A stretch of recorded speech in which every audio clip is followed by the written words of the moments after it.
बिस्मिल्लाहिर्रहमानिर्रहीम, अस्सलाम वालेकुम। मैं हूं आपका होस्ट अशरफ इश्तियाक सुबहानी और आज हम मौजूद हैं नाज़माबाद नंबर 1 में, कराची का वो इलाका जहां सिर्फ सड़कें और इमारतें नहीं बल्कि तारीख, तहजीब और बेशुमार यादें आबाद हैं।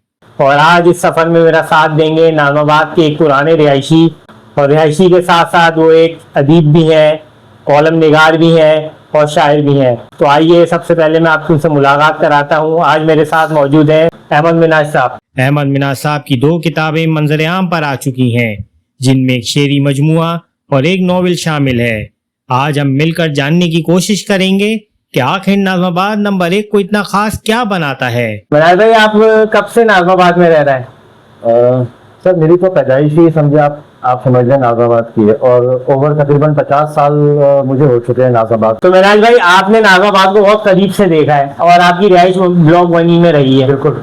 लेकिन नाज़माबाद के हवाले से कोई आपकी मेमोरीज हो, कुछ ऐसी शख्सियात के बारे में आप जानते हो तो बताइए हमारे देखने वालों को भी। अच्छा देखें, थोड़ा सा अगर हम नाज़माबाद पुरानी तारीख को लें, यानी अगर हम थोड़ा सा 35-40 साल पीछे चले जाए नाज़माबाद में, अब ईदगाह मैदान से आप इस तरफ अगर आते हैं तो शायद जो हमारे पुराने यहाँ के नाज़माबाद के रिहायशी लोग हैं, जो यहाँ पुराने रहने वाले हैं, एक टेलीग्राफ ऑफिस हुआ करता था नाज़माबाद, और वहाँ पे बाकायदा जाके उस जमाने में अमेरिका के लिए कॉल बुक कराई जाती थी, और कॉल बुक करा के हम ऐसे ही इंतजार करते थे बैठ के कि हमारा नंबर आएगा कॉल के लिए।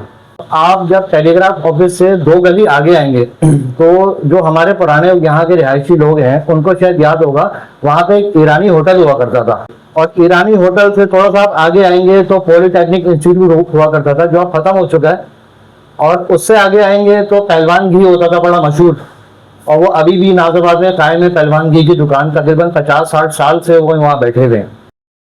अब हम अजीजिया मस्जिद वाली रोड पर दाखिल हो रहे हैं, और दाखिल होते ही दाएं हाथ पर आप देख सकते हैं सागर भाई का मशहूर अखबार स्टॉल। गुज़िश्ता तकरीबन 45 बरसों से सागर भाई इसी जगह पर अखबारात और रसाइल फरोख्त कर रहे हैं। शायद ही नाज़माबाद में कोई ऐसा शख्स हो जो सागर भाई को ना जानता हो, क्योंकि ये सिर्फ अखबार बेचने वाले नहीं बल्कि इस इलाके की रोजमर्रा जिंदगी और यादों का एक मुस्तकिल हिस्सा बन चुके हैं।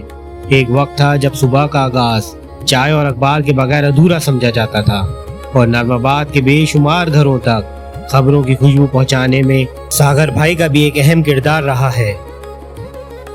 1960 में जमात इस्लामी के बानी सैयद अब्दुल आला मौदूदी की सरबराही में इस्लामी रिसर्च एकेडमी कायम की गई थी, और इसका दफ्तर मस्जिद अजीजिया के नजदीक कायम किया गया था।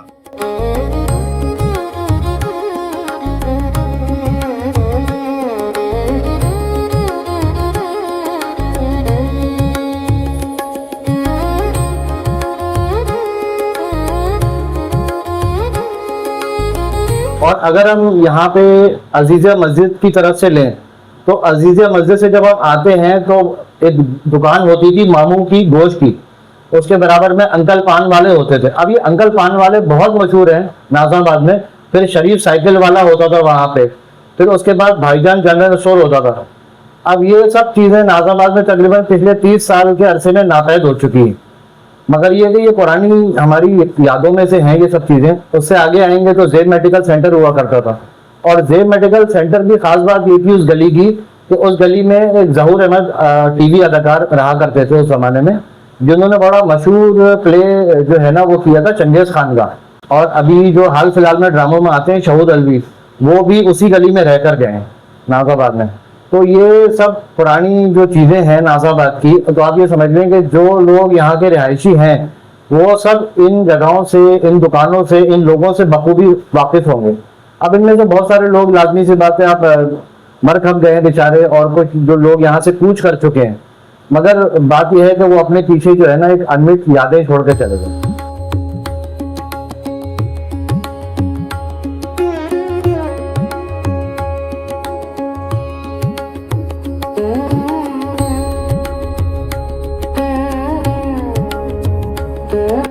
अभी हम नवाब सिद्दीक अली खां रोड से नाज़माबाद नंबर 1 में दाखिल हो रहे हैं, और सबसे पहले आता है उर्दू बाजार नाज़माबाद, जहाँ किताबों, कॉपियों और इल्म की एक पूरी दुनिया आबाद है।